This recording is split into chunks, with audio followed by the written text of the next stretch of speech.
Hello friends, स्वागत है आप सभी का खुशबू एकेडमी में। तो जैसा कि फ्रेंड्स आप सभी लोग जानते हैं, पहले की क्लास में मैंने आपको भाषाई कौशल यानी कि जिसे भाषाई विकार कहते हैं, जिसे सुनना, बोलना, पढ़ना, लिखना, जिसको मैंने आपको शॉर्टकट में बताया था सुबो पाली। ठीक है, सू से सुनना, बो से बोलना, पाठ से पढ़ना, ली से लिखना। ओके, इस मैंने आपको करा दिया है।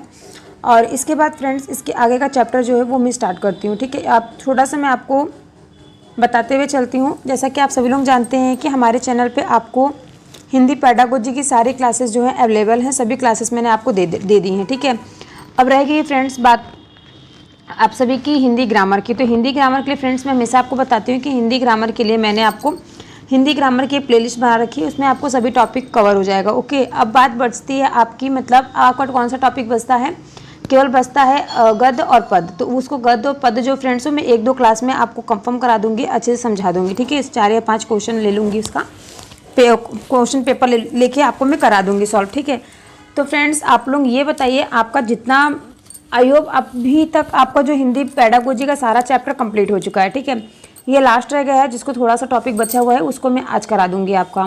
तो देखिए, ये जो 4 कौशल होते हैं इसको भाषाई कौशल कहा जाता है और इन्हें 2 भागों में बांटा गया है। पहला जैसे मैंने आपको बताया था गत्यात्मक कौशल, दूसरा बताया था अभिव्यक्तात्मक कौशल। गत्यात्मक कौशल क्या होता है, यानी कि प्राप्त करना, ग्रहण करना। इनमें कौन कौन से कौशल कार्यरत होते हैं, तो सुनना और पढ़ना। ये क्या होता है, इनपुट डिवाइस होता है। ठीक है, ये क्या करता है, अंदर आपको, अंदर मतलब अंदर से आपको मोटिवेट करता है, प्राप्त करता है, ग्रहण करता है। किसी भी चीज़ को आपको प्राप्त करना है, ग्रहण करना है, तो उसके लिए आप क्या करेंगे, आपको सुनना पड़ेगा, पढ़ना पड़ेगा। ठीक है, अगर आपको बुक भी अगर रीडिंग करनी है या फिर आपको किसी चीज़ की तैयारी करनी है, ठीक है, सपोज एक एग्जांपल मैं आपको दे रही, तो उसके लिए आपको क्या करना पड़ेगा, या तो आपको कोई बुक को पढ़ना पड़ेगा, ठीक है, या फिर आपको मेरी वीडियो देखनी है, सुननी पड़ेगी। ओके, तो इसके बाद फ्रेंड्स अभिव्यक्तात्मक कौशल आता है। इसमें क्या होता है, ये अभिव्यक्त करना होता है। ये क्या होता है, आउटपुट डिवाइस होती है। इसमें बोलना और लिखना होता है। ठीक है, जिसमें लोग क्या करते हैं, सुना हुआ और पढ़ा हुआ क्या करते हैं, बोलकर व लिखकर व्यक्त करते हैं। ठीक है, ये आपका हो गया बोलना और लिखना। ओके, अब देखिए नेक्स्ट आपका यहाँ पे आता है श्रवण कौशल के सोपान। क्या होता है, सुनना या श्रवण 3 चरणों में पूरा होता है। पहला आपका ध्वनि यानी कि कानों तक पढ़ना।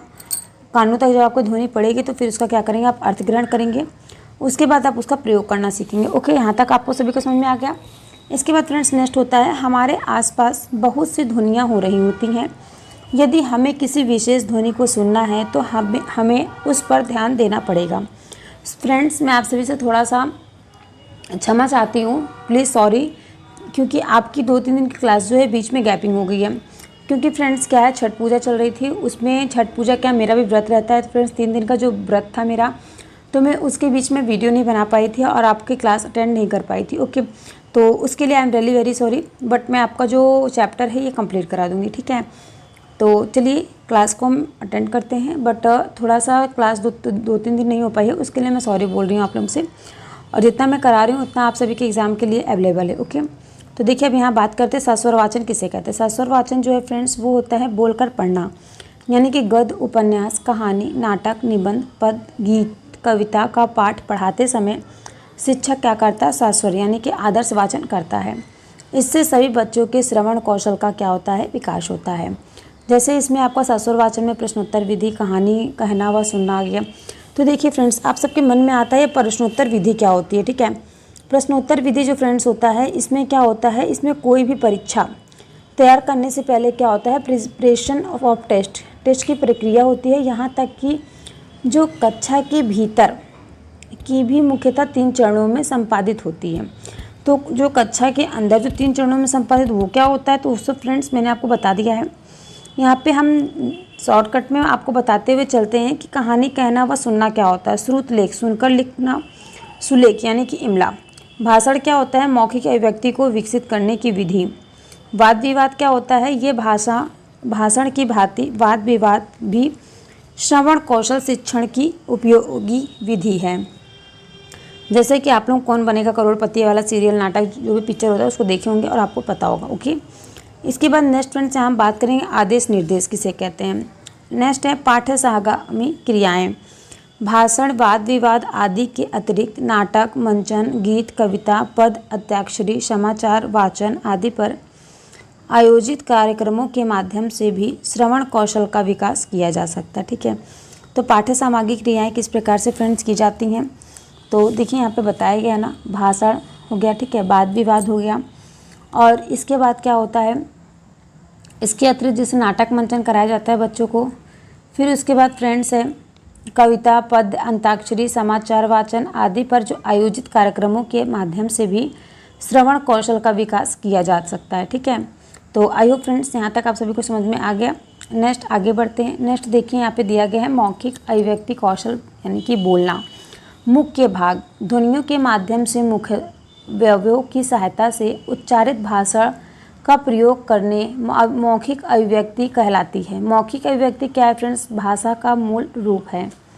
लिखित तो इसका प्रतिरूप है, जैसे कंठ से का वर्ग निकलता है, तालव्य से चा वर्ग निकलता है, और आपका मूर्धन्य हो गया, मूर्धन्य से आपका टा वर्ग हो गया, दंत से आपका दांत वर्ग हो गया, ओष्ठ से आपका पा वर्ग हो गया, एंड नासिका से आपका नाक हो गया। ठीक है फ्रेंड्स, तो ऐसे आपकी जो होती है ये आपकी चलती रहती है।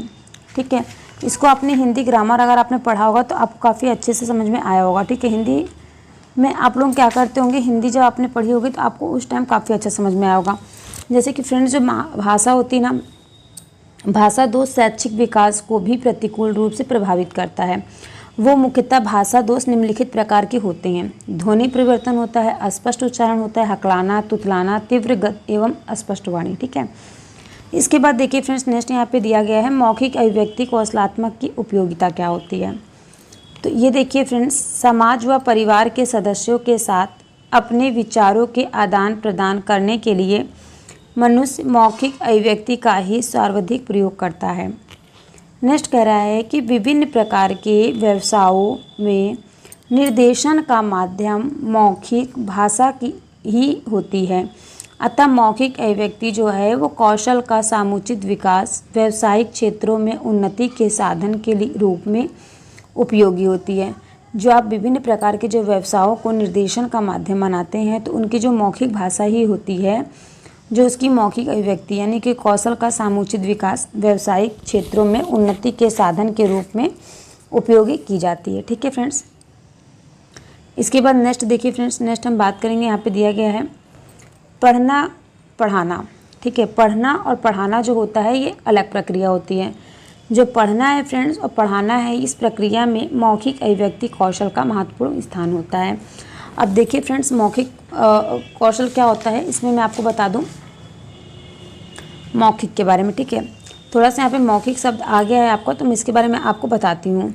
यहाँ पे देखिए फ्रेंड्स, व्यक्ति की सुंदरता उसके रंग रूप से नहीं अपितु उसके वाणी से होती है। ठीक है, उसके रंग रूप से नहीं होती है, उसकी वाणी से होती है। राजनीतिक संतों, महापुरुष, राष्ट्राध्यक्षों के लिए तो मौखिक अभिव्यक्ति की जो कुशलता होती है वो अनिवार्य मानी जाती है। ठीक है फ्रेंड्स, तो इसी प्रकार से फ्रेंड्स देखिए जो मौखिक होती है, मौखिक रचना जो होती है वो लिखित रचना का आधार है। ठीक है, मौखिक क्या है, वो लिखित रचना का क्या होता है, आधार होता है। क्योंकि जो हिंदी में अगर हम मूल्यांकन करने के माध्यम से देखें तो उसमें मौखिक अभिव्यक्ति की जो योग्यता होती है उसकी जाँच करने की उतनी ही आवश्यकता होती है जितनी लिखित अभिव्यक्ति की योग्यता की जांच करना। ओके, तो फ्रेंड्स यहाँ पे देखिए दिया गया है बोलना यानी कि मौखिक अभिव्यक्ति का शिष्टाचार। तो बोलते समय हमें उच्चारण की शुद्धता का ध्यान रखना चाहिए, उचित हाव भाव एवं ध्वनि की तान, अनुतान व प्रवाह का ध्यान रखना चाहिए। ठीक है, बोलते समय हमारे श्रोता की मन स्थिति एवं उसके भाविक परिवेश को ध्यान में रखते हुए भी भाषा शैली का चुनाव करना चाहिए। अवसर के अनुकूलन भाषा का प्रयोग किए जाना चाहिए। तात्पर्य यह है कि बोलने से पहले हमें परिस्थितियों का ध्यान रखना चाहिए। ठीक है, बोलने से पहले हमें क्या करना चाहिए, उस परिस्थितियों का ध्यान रखना चाहिए कि वहाँ पर किस स्थिति, क्या स्थिति वहाँ पे पैदा हो रही है, क्या स्थिति वहाँ पे बनी हुई है, उस स्थिति के हिसाब से हमें अपने वाचन को यूज करना चाहिए। ओके, अब चलिए फ्रेंड्स आगे बढ़ते हैं। यहाँ पे देखिए नेक्स्ट दिया गया है संदर्भों के अनुसार ही भाषा का प्रयोग करना चाहिए। उदाहरण के रूप में यदि किसी राजनीतिक विषय पर चर्चा हो रही हो तो हमारा वक्तव्य उसी से संबंधित होना चाहिए। नेक्स्ट दिया गया है मौखिक अभिव्यक्ति कौशल को विकसित करने की विधियाँ। पहला दिया गया है सस्वर वाचन, दूसरा दिया गया है कविता पाठ, तीसरा दिया गया है कहानी सुनना, एंड चौथा दिया गया है चित्र वर्णन, पांचवा दिया गया है संवाद, छठवां दिया गया है वाद विवाद। तो इसमें देखिए फ्रेंड्स, जो सस्वर वाचन है यह है बोलकर पढ़ना, किस प्रकार से बोलकर बच्चों को पढ़ाया जाता है। नेक्स्ट दिया गया कविता पाठ, उचित हाव भाव, आरोह अवरोह तथा अंग संचालन के साथ सुनने का अवसर प्रदान करने उनकी मौखिक अभिव्यक्ति का विकास करता है। नेक्स्ट कह रहा है कहानी सुनना, पहले सुनाएं फिर बच्चों में कहानी सुने। नेक्स्ट दिया गया चित्र वर्णन, कहानी घटनाओं का चित्र दिखाकर बच्चों को समझाना पढ़ाना। नेक्स्ट दिया गया संवाद, इससे छात्र स्त्रानुकूल शब्दावली, अवसर के अनुकूल भाषा तथा आत्मविश्वास के साथ मौखिक अभिव्यक्ति करना सीख जाते हैं। नेक्स्ट किया गया है वाद विवाद। ओके फ्रेंड्स, यहाँ तक हो गया। इसके बाद हम आगे बढ़ते हैं। आगे देखिए फ्रेंड्स, यहाँ पे दिया गया भाषण, नाटक, मंचन, टेलीफोन। ये तो हो गया आपका क्या मौखिक वाचन, ठीक है। नेक्स्ट है आपका वाचन कौशल या पठन। ये क्या होता है,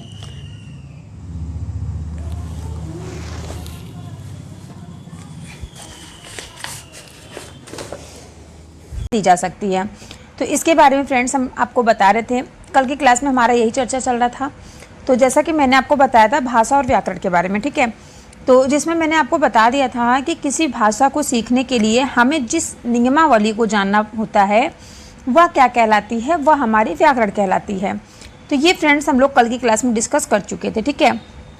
और उसके बाद आता है फ्रेंड्स यहाँ पे कि जो भाषा के शुद्ध रूप का ज्ञान व्याकरण के द्वारा ही हो सकता है।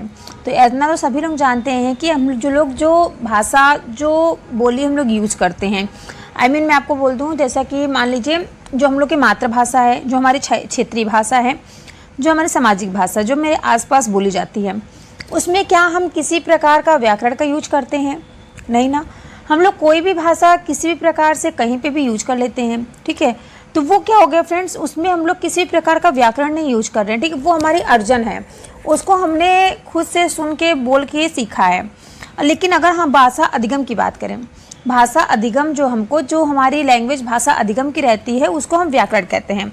उसको हमें जानने के लिए, उसको हमें पढ़ने के लिए, उसको हमें अधिगम करने के लिए एक नियमावली होती है, उसको जानना जरूरी होता है। तो जो नियमावली होती है उसी को हम क्या कहते हैं, व्याकरण, यानी कि उसको हम क्या कहते हैं, ग्रामर कहते हैं, ठीक है। कल की क्लास में मैंने आपको बताया था, आज थोड़ा सा मैं और आपको रिवीजन करा देती हूँ। और हम अलग भाषा में अगर हम इसको कहें कि भाषा को सीखने के लिए व्याकरण को सीखना क्या होता है, अनिवार्य होता है। उसी प्रकार व्याकरण शिक्षण को लेकर विद्वानों के अलग अलग मत रहे हैं और इन्हीं मतों के फलस्वरूप व्याकरण शिक्षण के सिद्धांतों ने जन्म लिया है, ठीक है। तो जैसा कि फ्रेंड्स आप सभी लोग जानते हैं, मैंने आपको कल की क्लास में डॉक्टर जेंगर के अनुसार बताया था, कामता प्रसाद गुरु के अनुसार बताया था कि इन लोगों ने भाषा व्याकरण को किस प्रकार से बताया है। और डॉक्टर स्वीट के अनुसार बताया था। महर्षि पतंजलि ने क्या कहा था, मैं आपको फिर से आज बता देती हूँ। देखिए, जो महर्षि पतंजलि हैं, इन्होंने कहा था कि अपने महाभाष्य में इसे शब्दानुशासन कहकर परिभाषित किया जाता है, ठीक है। ये जो कहा था कि इन्होंने कहा था, महर्षि पतंजलि ने कहा था। और देखिए फ्रेंड्स, मैं आपको बता दूं, एक छोटी सी लैंग्वेज में भाषा की जो इस बनते बिगड़ते स्वरूप को शुद्ध बनाए रखने के लिए या इसकी जो एक रूपता होती है उसको निर्धारित करने के लिए कुछ नियम बनाए जाते हैं, ठीक है।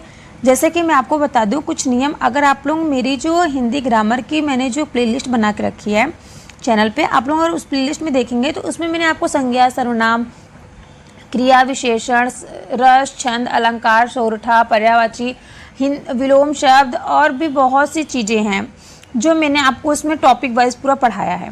तो अगर आप लोग उसको अच्छे से देख लेंगे, कर लेंगे, तो आई होप कि आपका कोई भी अगर एग्ज़ाम है, कोई भी कॉम्पिटिटिव एग्ज़ाम है, वनडे एग्ज़ाम का, तो आप उसको क्लियर ही कर लेंगे, ठीक है। हिंदी जो टॉपिक आपको जितने भी हिंदी से क्वेश्चन आंसर आपके फंसते हैं ग्रामर से, तो जितना मैंने प्लेलिस्ट में बना रखा है, जितना मैंने प्लेलिस्ट में बताया है, काफ़ी अच्छे से मैंने उसमें समझाया है। आप लोग उसको देखेंगे तो पक्का है, कंफर्म है, 100% गारंटी मेरी है कि ग्रामर का क्वेश्चन उससे बाहर एक भी नहीं जाएगा, ओके। तो आप लोग इसको एक बार अच्छे से देख लीजिएगा, ठीक है। तो यहाँ पे देखिए फ्रेंड्स, यहाँ पे फिर कह रहा है व्याकरण शिक्षण का अनिवार्यता का सिद्धांत क्या है। तो देखिए, शिक्षण शास्त्रियों का यह मानना है कि किसी भी भाषा को सीखने के लिए व्याकरण सीखना क्या होता है, अनिवार्य होता है। तो देखिए, इसके पहले मैंने फ्रेंड्स आपको त्रिभाषा सूत्र भी बताया था। अगर आपको याद होगा त्रिभाषा सूत्र मैंने आपको क्या बताया था, तो देखिए उसमें मैंने आपको बताया था जो पहली भाषा होती है, पहली भाषा मैंने कौन सी बताई थी, कोई भी व्यक्ति है, अगर आपके यहाँ का व्यक्ति है, जैसे हमारे आसपास का है, यूपी का या फिर अदर स्टेट अपने इंडिया का है, तो उसकी जो फर्स्ट भाषा है वो क्या होगी? हिंदी होगी। मातृभाषा, क्षेत्रीय भाषा जो होगी वो क्या होगी? हिंदी होगी। अगर हम बात कर लें दक्षिणी अफ्रीका, दक्षिणी भारतीय लोगों की अगर हम बात करें, तो उनकी जो मातृभाषा होगी, जो उनकी क्षेत्रीय भाषा होगी, ठीक है, तो वो कौन सी भाषा होगी? उनकी जो उनकी प्रथम भाषा होगी वो तो उनकी क्या हो जाएगी? अंग्रेजी भाषा। फिर उसके बाद फ्रेंड्स मैंने आपको त्रिभाषा सूत्र में बताया, तीसरी भाषा आती है वो होती है दक्षिण भारतीय भाषा। तो उनको देखिए, जिनको अगर अंग्रेजी आती है तो उनकी जो सेकंड लैंग्वेज होगी वो दक्षिणी भारतीय भाषा होगी, और फिर जो उनकी थर्ड लैंग्वेज होगी वो क्या होगी? हिंदी होगी, ठीक है। उसी प्रकार फ्रेंड्स जैसे आप लोग देखते हैं, हम लोग क्या करते हैं, हम लोग की जो पहली भाषा मातृभाषा क्या होगी? हिंदी होगी, सेकंड भाषा अंग्रेजी होगी, और फोर्थ भाषा जो होती है हमारी थर्ड भाषा क्या होगी? दक्षिण भारतीय भाषा होगी। ओके, तो अगर आप लोगों के मन में आ रहा होगा ये क्वेश्चन कि जो त्रिभाषा सूत्र है इसकी शुरुआत कहाँ से हुई, किसके अनुसार ये सब किया गया, तो देखिए इसके बारे में भी मैंने आपको बताया था, ठीक है। इसके बारे में मैंने आपको क्या बताया था, जो त्रिभाषा सूत्र के बारे में 1966 में और 1964 में कोठारी कमीशन द्वारा त्रिभाषा सूत्र की संकल्पना को राष्ट्र के समक्ष रखा गया था। और इसके बाद क्या हुआ था, 1968 की जो शिक्षा नीति के अनुसार क्या हुआ था, त्रिभाषा सूत्र के लिए कुछ सिफारिशें की गई थी। जैसे कि मैं आपको बता दें, पहली सिफारिश क्या की गई थी कि विद्यालय में जो पहली भाषा के रूप में मातृभाषा या क्षेत्रीय भाषा को पढ़ाया जाए। जैसे मैंने आपको बताया था ना, जो बच्चों की प्राथमिक क्लास होती है, जो बच्चों की फर्स्ट क्लास होती है, उसमें क्या हो, बच्चों की जो उनकी मातृभाषा है, जो उनकी क्षेत्रीय भाषा है, जो उनकी भाषा अर्जन है, उसी में उनको क्या किया जाए, उनको प्राथमिक शिक्षा दी जानी चाहिए। सेकंड सिफारिश में जो कोठारी कमीशन द्वारा उन्होंने कहा था कि द्वितीय भाषा के रूप में हिंदी भाषी राज्यों, कोई भी जो हिंदी भाषी राज्य हैं उसमें कोई भी आधुनिक भाषा या अंग्रेजी और गैर हिंदी भाषी क्षेत्रों में हिंदी भाषा को द्वितीय भाषा के रूप में पढ़ाया जाए, ठीक है। और फिर तृतीय उन्होंने क्या रखा था, तृतीय भाषा के रूप में इन्होंने कहा था हिंदी भाषी तथा गैर हिंदी भाषी जो हैं दोनों राज्यों में, देखिए जो हिंदी भाषी हैं, जो हिंदी गैर हिंदी भाषी हैं, उन दोनों राज्यों में क्या हो, अंग्रेजी या कोई भी ऐसी आधुनिक भारतीय भाषा जिसे द्वितीय भाषा के रूप में ना पढ़ाई जाए। ओके, समझ में आप लोगों को ना, जो त्रिभाषा सूत्र मैं आपको बता रही हूँ, इसके पहले वाली क्लास में आप देखेंगे तो मैंने उसमें वो काफ़ी अच्छे से समझाया आप लोगों को। यहाँ पे मैं केवल आपको बता रही हूँ, ठीक है, टॉपिक आ गया है तो मैं आपको उसको समझा दे रही हूँ अच्छे से। फिर उसके बाद देखिए यहाँ पे बताया गया है 1968 में क्या होता है। 1968 की जो शिक्षा नीति बनती है उसमें कहा गया था कि 1986 की जो राष्ट्रीय शिक्षा नीति में दोहराया गया तथा इनका संशोधित रूप जो है वो 1992 की कार्यकारी योजना में भी देखा गया है, ठीक है। समझ में आया आप लोगों को? आई होप आप सभी को वहाँ तक समझ में आ गया होगा जो मैं समझाना चाहती हूँ आप लोगों को, ठीक है। अब देखिए मैं बता रही हूँ आपको, सॉरी, अब देखिए मैं आपको बता दूँ कि कल की क्लास में मैंने आपको भाषा और व्याकरण बता दिया था, और इसकी क्या क्या भूमिका होती है, भाषा अधिगम में व्याकरण की क्या क्या भूमिका होती है, ठीक है, ये मैंने बता दिया था। चलिए एक बार मैं आपको दोहरा देती हूँ क्या क्या भूमिका मैंने जैसे बताया था। शुद्ध शुद्ध पढ़ना, शुद्ध शुद्ध लिखना, शुद्ध शुद्ध बोलना जो होता है ये किसके द्वारा होता है, शुद्ध व्याकरण के द्वारा ही होता है। जिसको व्याकरण का ज्ञान होगा, जो बच्चों का व्याकरण अच्छा होगा, वो क्या करेंगे, शुद्ध शुद्ध बोलेंगे और शुद्ध शुद्ध लिखेंगे और शुद्ध शुद्ध ही पढ़ेंगे, ठीक है। और व्याकरण के बिना अगर हम बात करें तो व्याकरण के बिना कोई भी जो भाषा शिक्षण होता है वो क्या होती है, अधूरी होती है। व्याकरण के संपूर्ण ज्ञान में क्या होता है, ज्ञान के अभाव में क्या होता है, शुद्ध बोलना और शुद्ध लिखना ही संभव नहीं है। जिस प्रकार किसी शासन को सुचारू रूप से चलाने हेतु पर्याप्त नियमों का होना आवश्यक होता है, उसी प्रकार बिना नियमों के सत्ता में भी स्थिति उत्पन्न हो सकती है, ठीक है। समझ में आप लोगों को? तो चलिए फ्रेंड्स, इसके बाद हम बात करते हैं व्याकरण शिक्षण की व्यर्थता का सिद्धांत। इन्होंने कहा है इसमें बहुत से विद्वान व्याकरण के स्वतंत्र शिक्षण का विरोध करते हैं और उनका मानना है कि भाषा क्या है, भाषा साध्य है, व्याकरण मात्र साधन है। अतः हम व्याकरण पर अधिक बल नहीं देना चाहिए, क्योंकि क्या होता है, हमारा जो उद्देश्य है वो भाषा सीखना है, ना कि व्याकरण। ओके, विभिन्न से जो वैज्ञानिक हैं इन्होंने क्या कहा, हमारा जो मुख्य उद्देश्य है वो क्या है, भाषा सीखना है, ना कि व्याकरण सीखना, ठीक है। नेक्स्ट कह रहा है कि व्याकरण में समान्वित शिक्षण का सिद्धांत। यह कह रहा है कि एक भाषा शिक्षक के सामने सदा से उक्त दोनों सिद्धांतों के कारण व्याकरण शिक्षण एक समस्या बनकर खड़ा हो गया है और शिक्षाविदों का एक समूह व्याकरण के शिक्षण को अनिवार्यता बताता है और दूसरा व्यर्थ बताता है। अतः हम बात करें कि एक भाषा शिक्षक को सदैव बीच का रास्ता अपनाना चाहिए। ऐसा क्यों होता है? क्योंकि जो भाषा शिक्षण के अंतर्गत बहुत से ऐसे विषय हैं जिनमें व्याकरण के संप्रांतों को अलग अलग विषय के रूप में पढ़ाने की कोई आवश्यकता नहीं है। इसके साथ अगर हम बात करें, इसके साथ ही बहुत से विषय ऐसे भी हैं जिन्हें यदि अलग विषय के रूप में न पढ़ाया गया तो भाषा जैसी नियमबद्धता जो है व्यवस्था का शिक्षक को विषय की जटिलता पर क्या होगा, जटिलता का छात्रों के मानसिक स्तर के अनुरूप विवेकपूर्ण निर्णय लेते हुए व्याकरण को दोनों स्वरूपों अर्थात एक अलग विषय के रूप में तथा दूसरा क्या होगा, भावों में समाहित करके पढ़ाना चाहिए। इसी सिद्धांत को हम व्याकरण का समान्वय शिक्षण का सिद्धांत कह सकते हैं। ओके फ्रेंड्स, तो चलिए फ्रेंड्स इसके आगे हम बात करते हैं। यहाँ तक तो मैंने आपको बता दिया है, ठीक है, यहाँ तक मैंने आपको बता दिया है व्याकरण के समन्वय शिक्षण का सिद्धांत क्या होता है। आई होप आप सभी को काफ़ी अच्छे समझ में आ गया होगा, ठीक है। तो सभी से रिक्वेस्ट है कि चैनल को सब्सक्राइब और वीडियो को लाइक कर लीजिएगा। तो चलिए हम अब बात करते हैं अब हम इसके आगे बात करेंगे व्याकरण शिक्षण की विधियाँ। तो व्याकरण शिक्षण की जो विधियाँ हैं किस प्रकार से हैं, पहला है आपका निगमन विधि, ठीक है, दूसरा आपका आता है आगमन विधि, ठीक है। दो प्रकार की विधियाँ होती है, पहला आपका होता है निगमन विधि जिसको हम डिडक्टिव मेथड बोलते हैं और दूसरा होता है आपका आगमन विधि जिसको हम इंडक्टिव मेथड बोलते हैं। तो चलिए हम पहले बात करते हैं निगमन विधि की। तो जो फ्रेंड्स निगमन विधि है इसको बोलते हैं सूत्र विधि, ठीक है। क्या बोलते हैं इसको, सूत्र विधि, पुस्तक विधि, ठीक है। ये जो होती है इसको निगमन विधि को सूत्र विधि और पुस्तक विधि भी कहा जाता है। इस विधि में क्या होता है फ्रेंड्स, यह विधि जो है निगमन विधि भी कहलाती है। यह इस विधि में बालकों को व्याकरण संबंधित नियम जो हैं वो पहले से बता दिए जाते हैं और उसके बाद क्या होता है उन नियमों का अभ्यास कराया जाता है। जैसे कि मैं आपको बता दूं, उदाहरण के लिए यदि हमें संज्ञा का ज्ञान देना है तो पहले बालकों को संज्ञा की परिभाषा बताएंगे, उसके बाद कुछ वाक्य लिखकर या बोलकर विद्यार्थियों द्वारा उनमें से संज्ञा शब्द को छंटवाया जाता है, ठीक है। तो यहाँ पे फ्रेंड्स जो मैंने आपको बताया सब निगमन विधि जो डिडक्टिव मेथड मैंने आपको बताया, इसमें क्या होता है व्याकरण शिक्षण की सबसे प्राचीनतम विधि यही है। व्याकरण शिक्षण की जो सबसे प्राचीनतम विधि है वह क्या है फ्रेंड्स, डिडक्टिव मेथड जिसको बोलते हैं निगमन विधि। इस विधि में क्या होता है, विद्यार्थियों को सबसे पहले सर्वप्रथम क्या करेंगे, उनको व्याकरण के नियम को कंठस्थ यानी कि उनको याद कराएंगे, ठीक है। सबसे पहले क्या करेंगे, उनको व्याकरण के नियमों को याद कराया जाएगा। उसके बाद क्या करेंगे, उनको उदाहरण देके उनका व्यवहारिक प्रयोग कराना सिखाया जाता है। इसको क्या कहेंगे, इसको कहा जाता है डिडक्टिव मेथड यानी कि निगमन विधि। अब देखिए फ्रेंड्स, अब आपके फ्रेंड्स देखिए आपके मन में आ रहा होगा कि सूत्र विधि क्या होती है, ठीक है। आप ऐसा सोच रहे होंगे कि सूत्र विधि क्या होती है। तो सूत्र विधि क्या होती है, इसमें जो अध्यापक होता है, सूत्र विधि में अध्यापक छात्रों को व्याकरण संबंधी कुछ सूत्र बता देते हैं। आप लोग तो सोच रहे होंगे जो सूत्र वगैरह होते हैं तो केवल मैथ में चलता है, वो हिंदी में कहाँ से सूत्र आ गया। तो हिंदी में फ्रेंड्स सूत्र नहीं होता, इसमें क्या होता है शिक्षार्थी उन्हें समझने बिना कंठस्थ कर लेते हैं। तो देखिए कोई भी चीज़ होती है उसको समझने के लिए हर एक चीज़ को पहले एक नियमावली बनानी पड़ती है, ठीक है। आप भी अगर अपना जो क्लास अटेंड कर रहे हैं तो उसका आपने नियम बनाया होगा, हाँ मुझे इतने टाइम पे इतना टाइम पे लेकर के मुझे क्लास अटेंड करनी है, मुझे पढ़ना है, ठीक है, ये ऐसा होता है। तो यहाँ पे देखिए फ्रेंड्स, अब आपको मैं बता दूँ पुस्तक विधि क्या होती है। तो देखिए पुस्तक विधि में क्या होता है, यह सूत्र विधि का ही परिवर्तन रूप होता है।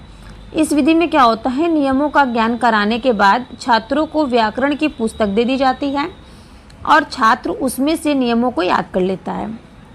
अधिकांश विद्वान जो आए उन्होंने कहा कि जो निगमन विधि में अमनोवैज्ञानिक व अरुचिकर मानते हैं, क्योंकि इस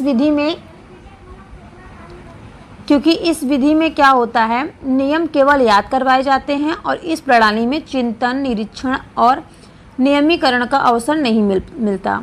अतः ये क्या हुआ, यह विधि त्याज दी गई, ठीक है। जैसे कि फ्रेंड्स देखिए इसमें नियम बताया गया, आ मिला करके फिर आ उसको जोड़ेंगे तो क्या हो जाएगा, बड़ा आ बन जाएगा, ठीक है। उदाहरण के लिए देखिए जैसे स्वार्थी हो गया, ठीक, इसमें क्या किया गया, आ प्लस आ हुआ है तो इसमें कौन सा बन गया, ये दीर्घ स्वर बन गया। दो लघु स्वर जुड़े और फिर क्या बन गया, दीर्घ स्वर बन गया। यहाँ पे एक लघु है एक दीर्घ है, एक लघु एक दीर्घ मिलाकर क्या बन गया, दीर्घ बन गया, ओके। तो इस प्रकार से फ्रेंड्स देखिए यहाँ पे फिर इसको तोड़ा गया स्वार्थी को, फिर यहाँ पे स्वार्थी को और तोड़ के बताए गए। ये सभी सूत्र बताए गए बच्चों को, ठीक है, ये नियम है, इसको क्या कहते हैं? इसको नियम कहते हैं। ओके, समझ में आया आप सभी को? नियम क्या हो गया, किसको नियम कहा जाता है? समझ में आया? आगे बढ़ें। आप लोगों की कमेंट करके बताया करिए कि आप लोगों को जो क्लास में दे रही हूँ, आप लोगों को क्लास कैसी लग रही है, और जितना मैं पढ़ा रही हूँ सभी आपको समझ में आ रहा है या नहीं। ठीक है, क्योंकि क्या होता है ना, आप लोग जब बताएंगे तो उसी अकॉर्डिंग मैं आपको क्लास दे पाऊँगी। ठीक है, तो चलिए यहाँ पे तो आपका जो ये निगमन विधि हो गया, आई मीन जो डिडक्टिव मेथड है, यहाँ पे ये कंप्लीट होता है। अब इसके बाद हम बात करेंगे आगमन विधि का। ठीक है, सूत्र निर्माण विधि, इसको तो सूत्र विधि बता दिया मैंने, पुस्तक विधि बता दिया। अब चलिए इसके आगे हम लोग चलते हैं। इसके आगे देखिए यहाँ पे दिया गया आगमन विधि, जिसको कहा जाता है इंडक्टिव मेथड। ठीक है, सूत्र निर्माण विधि, उसमें तो केवल सूत्र विधि मैंने बताई। ठीक है, ये क्या है? सूत्र निर्माण विधि है। ठीक है, तो इसमें क्या होता है फ्रेंड्स, इस विधि में जो छात्र होते हैं, छात्र उदाहरणों की सहायता से व्याकरण के सामान्य सिद्धांतों तक पहुंचते हैं और आगमन विधि यानी कि इंडक्टिव मेथड में 4 पदों का अनुसरण करके जो छात्र होते हैं वो व्याकरण के नियमों व उपनियम सीखते हैं। जैसा कि फ्रेंड्स देखें यहाँ पे दिया गया है कि आगमन विधि सूत्र निर्माण विधि के ठीक विपरीत होती है। निगमन विधि में पहले नियम बताया जाता है और उसके बाद उसका अभ्यास, जबकि आगमन विधि में क्या होता है, पहले प्रयोग बताया जाता है और फिर नियम की खोज तो विद्यार्थी स्वयं करते हैं। यदि संज्ञा पढ़ानी है तो शिक्षक विद्यार्थियों के सामने कुछ वाक्य बोलेंगे या लिखेंगे और उन्हीं पर आधारित कुछ प्रश्न पूछकर नियम के निकलवाने में विद्यार्थी की सहायता करेंगे और नियम निकलवाएगा। ठीक है फ्रेंड्स, यहाँ तक सभी को समझ में आया? जैसे कि देखिए इसमें, तो देखिए फ्रेंड्स आगमन विधि के 4 पद मैंने बताया ना, इसमें कितने पद मैंने बताया इसमें फ्रेंड्स आपको? आगमन विधि के जो है वो 4 पद होते हैं। कौन कौन से 4 पद होते हैं उसके बारे में आपको बताइए। देखिए पहला होता है उदाहरण, दूसरा होता है निरीक्षण, तीसरा होता है सामान्यीकरण और चौथा होता है परीक्षण। तो देखिए उदाहरण, देखिए सबसे पहले क्या होगा, बच्चों के सामने एक ही प्रकार के कई उदाहरण प्रस्तुत किए जाते हैं। ठीक है, एक ही प्रकार के कई सारे उदाहरण प्रस्तुत किए जाएंगे, फिर उसको क्या करेंगे बच्चे जो है निरीक्षण करेंगे। निरीक्षण मतलब क्या होता है कि जो छात्र है इन उदाहरणों को देखते हैं, इनका विश्लेषण करते हैं और इनमें जो समानता होती है उसका पता लगाते हैं। ठीक है, क्या करेंगे छात्र, पहले इन उदाहरणों को देखेंगे, फिर इनका विश्लेषण करेंगे और इनके जो समानता होती है उसको पता लगाएंगे। इसके बाद नेक्स्ट आता है, इसके बाद सामान्यीकरण। सामान्यीकरण क्या होता है फ्रेंड्स? सामान्यीकरण इसमें क्या होता है, इस समानता को वे नियम का रूप देते हैं। ठीक है, इनसे जो समानता दिखाई देती है उनको क्या करेंगे, नियमों को रूप देंगे। उसके बाद होता है आपका परीक्षण। परीक्षण में क्या होता है, परीक्षण निकाले गए नियमों की सत्यता हेतु अध्यापक उनका परीक्षण करते हैं। और यह विधि क्या होती है फ्रेंड्स, सबसे ज़्यादा सरल होती है, बच्चों के लिए रुचिकर होती है और वह ग्राह्य भी होती है, क्योंकि इस प्रणाली में जो छात्र होते हैं, छात्र को स्वयं यह विधि करके सीखने का अवसर मिलता है, जिससे क्या होता है उनका मानसिक विकास होता है और इस प्रकार जो बच्चे सीखा हुआ जो बच्चों का ज्ञान होता है वो क्या हो जाता है, स्थायी हो जाता है।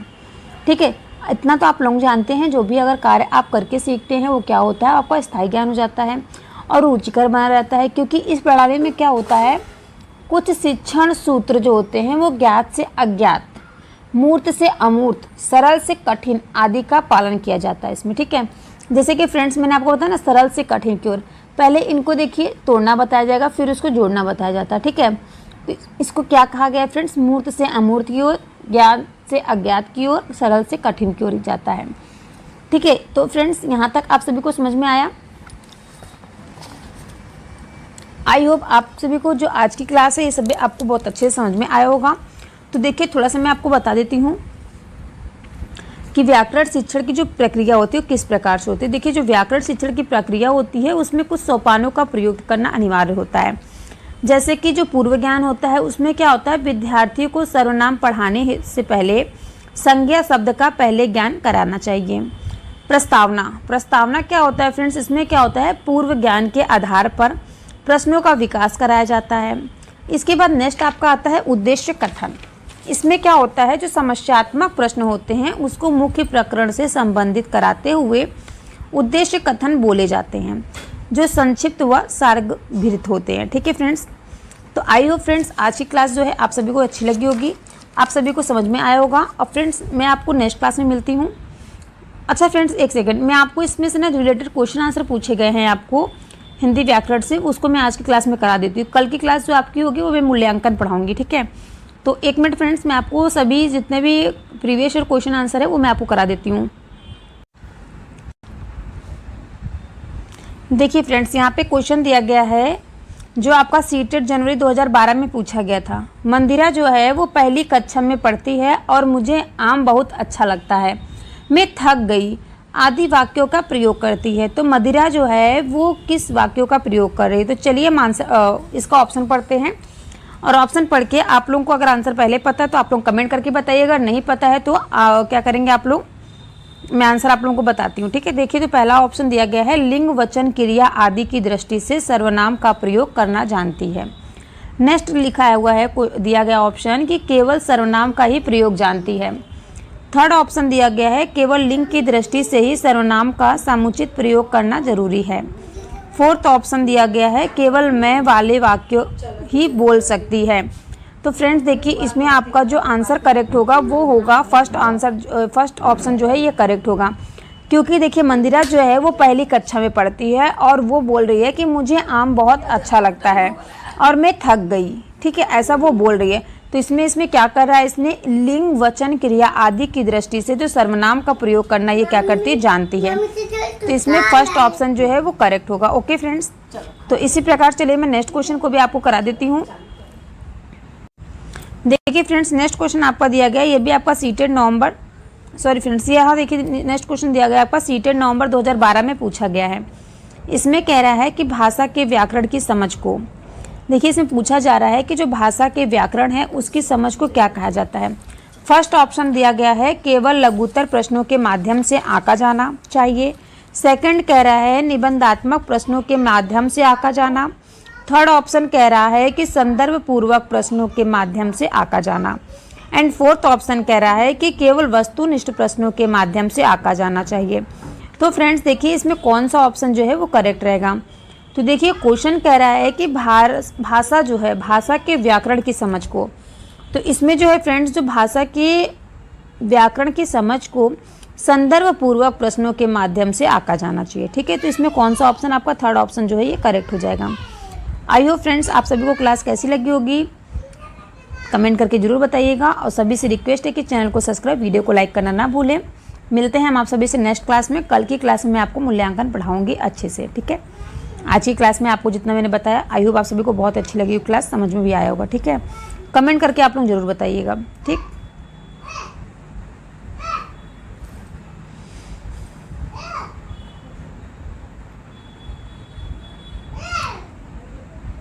प्रक्रिया द्वारा अध्यापक विद्यार्थियों की बुद्धि लब्धि का मूल्यांकन कर सकता है।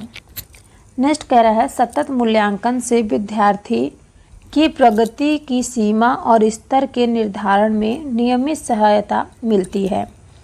नेक्स्ट कह रहा है कि सतत मूल्यांकन से विद्यार्थियों की कमजोरियों का निदान किया जा सकता है और इसकी सहायता से शिक्षक जो है वो प्रत्येक विद्यार्थियों की विशिष्टताओं, कमजोरियों और उसकी आवश्यकताओं का पता लगा सकता है, ठीक है।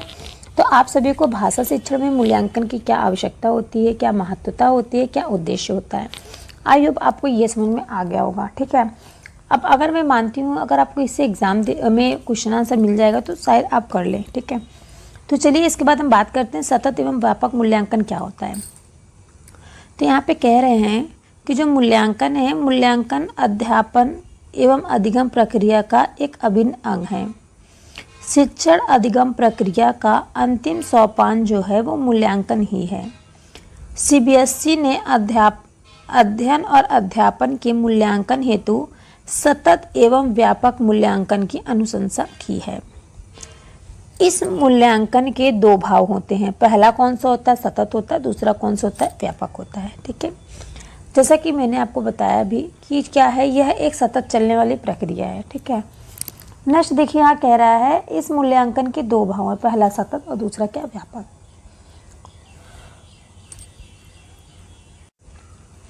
अब यहाँ पे कहा जा रहा है सतत मतलब क्या होता है, लगातार, ओके। सतत मतलब क्या होता है, लगातार, जबकि व्यापक मतलब क्या होता है, फैला हुआ या फिर विस्तृत। सोपान क्या होता है, चरण यानी कि स्टेप होता है। अनुशंसा मतलब क्या होता है, सिफारिश, ठीक है। जो भी वर्ड आपको डिफ़िकल्ट लग रहा है मैंने यहाँ पे देखिए लिख रखा है, ठीक है। आई होप आप सभी को ये सभी जो वर्ड डिफ़िकल्ट लगता है आप कमेंट करके भी हमसे बाद में पूछ सकते हैं, उसका भी आंसर आपको दे दूँगी, ठीक है। तो देखिए जो फ्रेंड्स यहाँ मैंने आपको बताया सतत एवं व्यापक मूल्यांकन की, जो मैंने बताया आपको कि सीबीएसई ने क्या कहा है कि जो अध्ययन है और अध्यापन के मूल्यांकन हेतु सतत एवं व्यापक मूल्यांकन क्या किया गया है, सतत एवं व्यापक मूल्यांकन की अनुशंसा की गई है, ठीक है।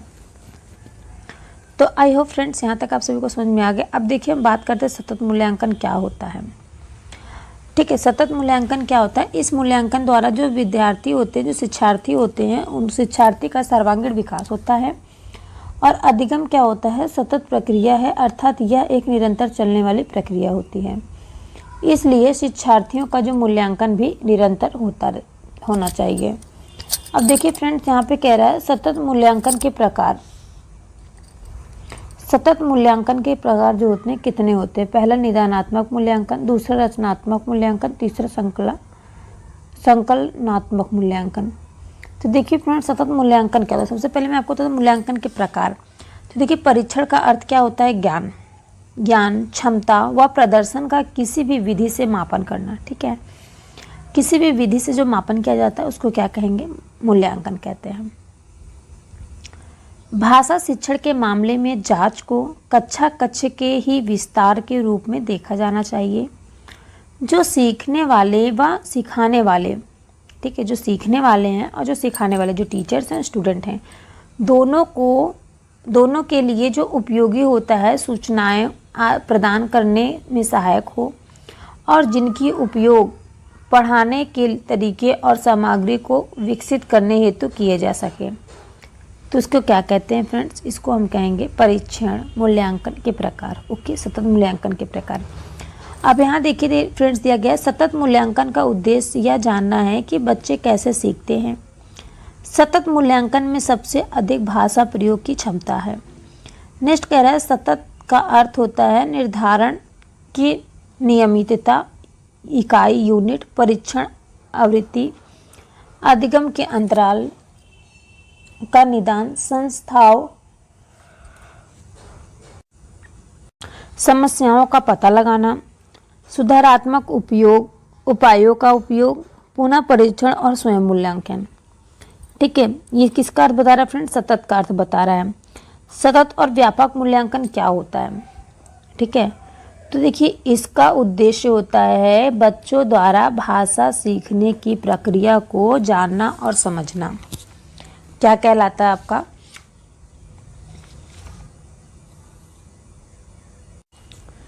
तो देखिए फ्रेंड्स जानना और समझना क्या कहलाता है, सतत मूल्यांकन कहलाता है, ठीक है।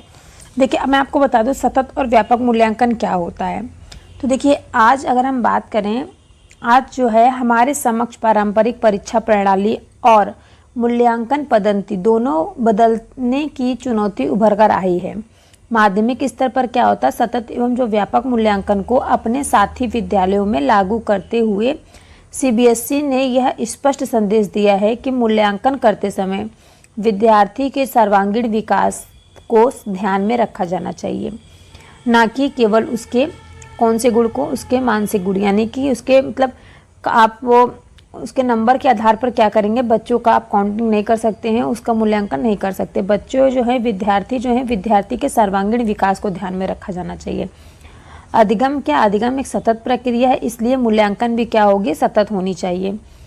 मूल्यांकन जो है फ्रेंड्स, मूल्यांकन अध्यापन एवं अधिगम की प्रक्रिया का एक समान अभिन्न अंग है।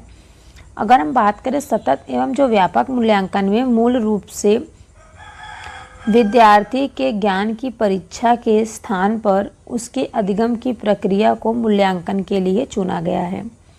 अब देखिए फ्रेंड्स, अगर हम बात करें सतत और व्यापक मूल्यांकन यानी continuous and compressive evolution, CCE का अर्थ होता है छात्रों के विद्यालय आधारित मूल्यांकन की प्रणाली से है, जिसमें क्या होता है, जिसमें छात्रों के विकास के सभी पक्ष शामिल होते हैं।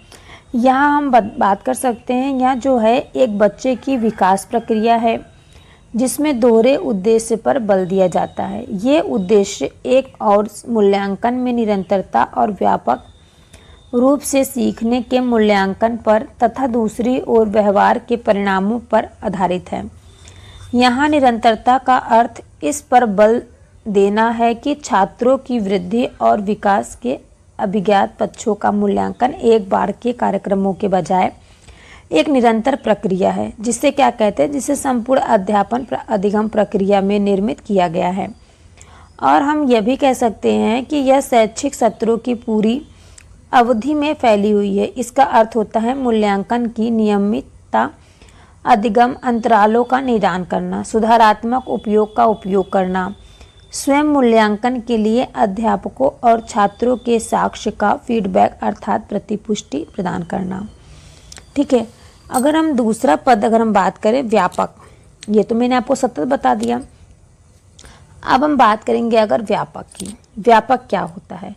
तो व्यापक का अर्थ होता है शैक्षिक और साशैक्षिक पक्षों को शामिल करते हुए छात्रों की वृद्धि और विकास को परखने की योजना।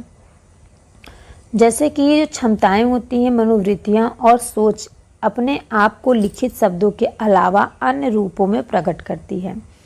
इसलिए यह पद जो है अनेक साधनों और तकनीकों के अनुप्रयोग को संदर्भ करता है।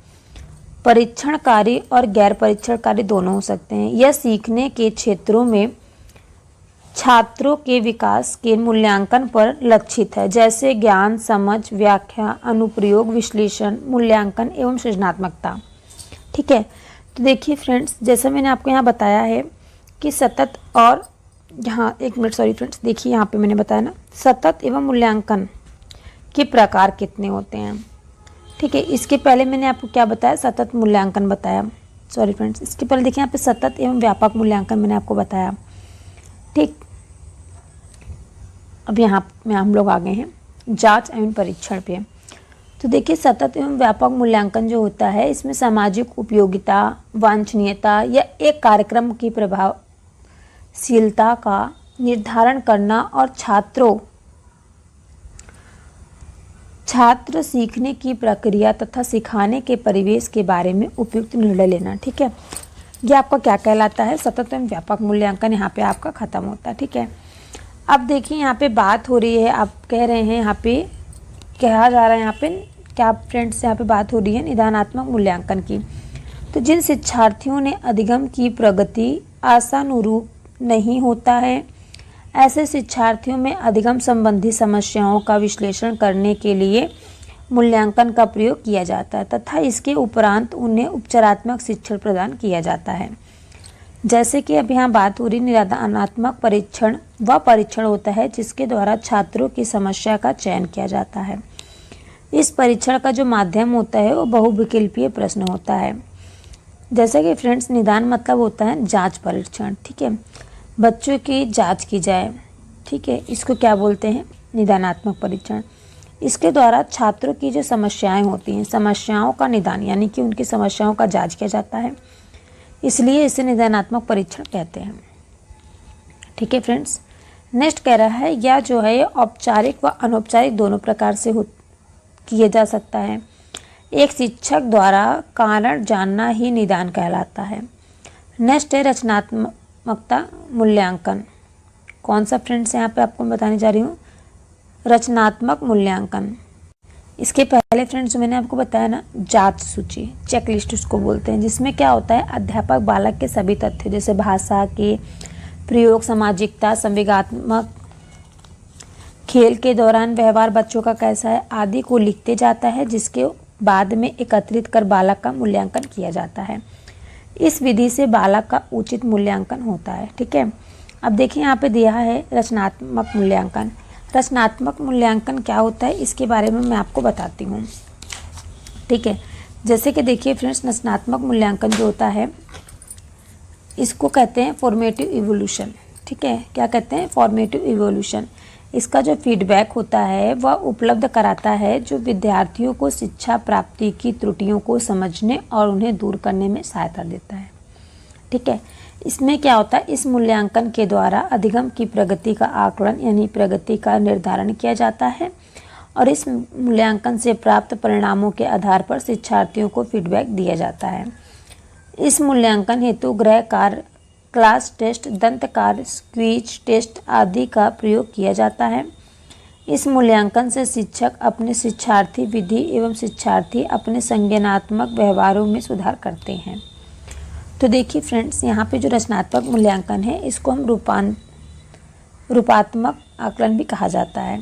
रचनात्मक मूल्यांकन में जो कार्य होता है, कार्य का अनुभव, कला शिक्षा और स्वास्थ्य तथा शारीरिक शिक्षा जैसे क्षेत्रों में कार्य निष्पादन का निर्धारण 5 पॉइंट में होता है। 5 पॉइंट कौन सा होता है friends? Grade A, grade B, grade C, grade A, grade B, grade C, ठीक है, किया जाता है, जिसका विवरण जो है रिपोर्ट कार्ड की पिछली ओर दिखा दिया जाता है। ठीक है, जैसे कि फ्रेंड्स आप लोग देखते होंगे ना, अगर आपका हाई स्कूल इंटर का जो मार्कशीट है उसमें से आपको मिलता है A grade 1, A grade 2, B grade 1, B grade 2, C grade 1, C grade 2, D grade, E grade 1, E grade 2। इस प्रकार से क्या क्या आता है, नंबर काउंटिंग दी जाती है बच्चों को। अब फ्रेंड्स आप लोग सोच रहे होंगे रचनात्मक मूल्यांकन जो है इसका कार्य क्या होता है। देखिए, जो रचनात्मक मूल्यांकन है इसकी जो कार्यान्वयन होती है वो होती है शिक्षा प्राप्ति के लक्ष्य, अभिप्राय तथा अथवा जो परिणाम होते हैं, परिणाम और इन्हें प्राप्त करने की जो कसौटी को पूरा करने में सहयोग देता है। उससे रचनात्मक मूल्यांकन से अध्यापकों और विद्यार्थियों के बीच गंभीर बातचीत जो निरंतर बनती रहती है उसमें और परिपक्वता आ जाती है। जो रचनात्मक मूल्यांकन के कार्यान्वयन के अंतर्गत प्रभावशाली फीडबैक समय पर उपलब्ध कराया जाना चाहिए, जो विद्यार्थियों को अपनी शिक्षा को आगे बढ़ाने में समर्थ बनाता है। ठीक है फ्रेंड्स, समझ में आप लोगों को? इसमें कुछ नहीं, बस जो रचनात्मक निर्धारण का संकेंद्रण है जिस पे फोकस किया जाता है उसको क्या करना चाहिए, विद्यार्थियों के शिक्षा प्राप्ति के परिणाम जो आते हैं उस पर निर्धारण अपेक्षाओं को बांटना चाहिए। उसके बाद स्पष्ट रूप से निर्धारित जो कसौटियों का उपयोग करना चाहिए। उसके बाद जो उदाहरण होते हैं, उदाहरणों और आदर्शों का उपयोग करें। उसके बाद उनको क्या करना है, जो विशिष्ट फीडबैक आता है उसको फीड फॉरवर्ड दें, जिससे यह सहायता मिलेगी ताकि विद्यार्थी स्वनिर्धारित कर सके, विद्यार्थी अपनी प्रगति का विवरण रख सके और अध्यापक विद्यार्थी की प्रगति का विवरण रखे। ठीक है, यहाँ तक आप सभी को समझ में आया। अब नेक्स्ट क्या फ्रेंड्स दिया गया है, संकलनात्मक मूल्यांकन। ये मूल्यांकन फ्रेंड्स किस प्रकार से है, चलिए इसके बारे में हम बात करते हैं। ये देखिए फ्रेंड्स, यहाँ पे दिया गया है, यह जो मूल्यांकन है संपूर्ण सत्र की समाप्ति के बाद किया जाता है और इस मूल्यांकन का उद्देश्य अधिगम प्राप्ति और शैक्षिक उपलब्धि का आकलन कराना होता है। जैसे कि यहाँ पे देखिए फ्रेंड्स दिया गया है, व्यापक मूल्यांकन किसे कहते हैं। तो सतत मूल्यांकन शिक्षार्थियों के व्यवहार के सिर्फ एक पक्ष यानी कि संज्ञानात्मक पक्ष का मूल्यांकन करता है, परंतु अगर हम बात करें दूसरा जो है वो व्यापक मूल्यांकन के द्वारा शिक्षार्थियों के व्यवहार के तीनों पक्ष यानी कि संज्ञानात्मक पक्ष, भावात्मक पक्ष एवं क्रियात्मक पक्ष का मूल्यांकन होता है। इस मूल्यांकन के द्वारा शिक्षार्थी जो हैं वो शिक्षार्थी एवं गैर शैक्षिक पक्षों का मूल्यांकन होता रहता है। ठीक है फ्रेंड्स, यहाँ तक आप सभी को समझ में आया। नेक्स्ट फ्रेंड्स यहाँ पे दिया गया मूल्यांकन एंड मापन में डिफरेंस। मूल्यांकन और मापन में क्या डिफरेंसेस हैं। तो फ्रेंड्स, जो मूल्यांकन और मापन में डिफरेंसेस है ये मैं आपको कल की क्लास में कराऊंगी। आई होप आज की क्लास जो है आप सभी को अच्छे से समझ में आया होगा और आप सभी लोग अच्छे से कर लेंगे। ठीक है, तो फ्रेंड्स देखिए इसके बाद क्या आपको पढ़ना है, मूल्यांकन और मापन में अंतर। तो यहाँ पे 2-4 पॉइंट है, आपको मैं बता देती हूँ। देखिए पहला पॉइंट दिया गया है, मूल्यांकन में अंकनात्मक एवं गुणात्मक दोनों ही प्रकार के निरीक्षणों के स्थान दिए जाते हैं। नेक्स्ट जो मापन कह रहा है कि मापन में क्या होता है फ्रेंड्स, मापन में केवल अंकनात्मक निरीक्षण को ही स्थान दिया जाता है। नेक्स्ट कह रहा है मूल्यांकन जो है वो एक निरंतर चलने वाली प्रक्रिया है, जबकि मापन क्या है किसी भी समय किया जा सकता है। मूल्यांकन में क्या होता है, वस्तु का क्या मूल्य है उत्तर दिया जाता है, जबकि मापन में वस्तु कितनी है, ठीक है, उसकी क्वांटिटी बताई जाती है। मूल्यांकन में क्वालिटी और मापन में क्वांटिटी। नेक्स्ट है, खुशबू ने हिंदी में 95 अंक लेकर कक्षा में प्रथम स्थान प्राप्त किया। और इसमें क्या दिया गया है, पंकज ने गणित में 85 अंक प्राप्त किए। ठीक है फ्रेंड्स, तो इस प्रकार से ये क्या है, आपका मापन है, ये क्या हुआ, आपका मूल्यांकन है। ठीक है, और भी डिफरेंसेस हैं, जैसे देखिए यहाँ पे दिया गया है मूल्यांकन और मापन में डिफरेंसेस किस प्रकार हैं। तो देखिए पहला दिया गया है, मूल्यांकन का जो क्षेत्र होता है इससे छात्र के संपूर्ण व्यक्तित्व की परीक्षा की जाती है। नेक्स्ट कह रहा है, मापन का जो क्षेत्र होता है वो सीमित होता है, इसमें व्यक्तित्व के कुछ ही पक्षों की परीक्षा संभव हो पाती है। नेक्स्ट कह रहा है, मूल्यांकन के द्वारा तुलनात्मक अध्ययन किया जाता है। मूल्यांकन के द्वारा क्या कहता है, तुलनात्मक अध्ययन किया जाता है। नेक्स्ट कह रहा है, जो मापन है, मापन के द्वारा तुलनात्मक अध्यापन संभव ही नहीं है। नेक्स्ट कह रहा है, जो मूल्यांकन है वो अपने आय में लक्ष्य या फिर साध्य है, लेकिन मापन क्या कह रहा है, मापन क्या है, एक साधन मात्र है। ठीक है, नेक्स्ट कह रहा है, मूल्यांकन के माध्यम से बच्चों के विषय में स्पष्ट धारणा बनाई जाती है, जबकि मापन के द्वारा क्या होता है, स्पष्ट धारणा बनाना क्या होता है, संभव नहीं होता है।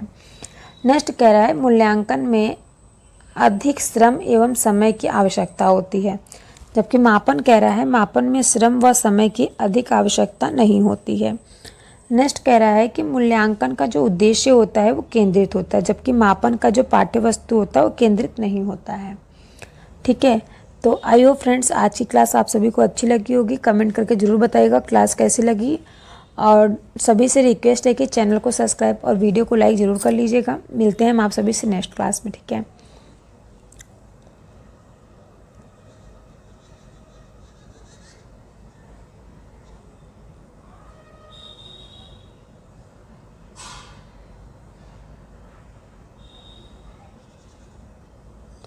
कल की क्लास में देखिए फ्रेंड्स, मैं आपको क्या बताऊंगी, सतत एवं व्यापक मूल्यांकन का क्या महत्व होता है। ठीक है, तो कल की क्लास में देख लीजिए, इतना ये वेरी मोस्ट इम्पॉर्टेंट टॉपिक है ये, इससे पक्का है आपके एग्ज़ाम में 4 या 5 मार्क्स से अधिक क्वेश्चन आंसर देखने को मिलेंगे ही। ठीक है, तो यहाँ पे आपका देखिए पोर्टफोलियो है, पोर्टफोलियो से भी क्वेश्चन आपका पूछा गया था 2000 अभी जो आपका हुआ था 7 जुलाई को एग्ज़ाम, उसमें पोर्टफोलियो से रिलेटेड क्वेश्चन आंसर पूछे गए थे। ठीक है, तो चलिए मिलते हैं नेक्स्ट क्लास में आप सभी से।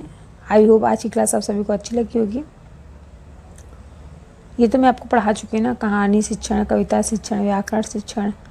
अगर आप लोगों को नहीं है, आप लोग क्लास अटेंड किए तो आप लोग क्लास अटेंड कर लीजिएगा, यूट्यूब पर मैंने क्लास डाल रखी है। ठीक है,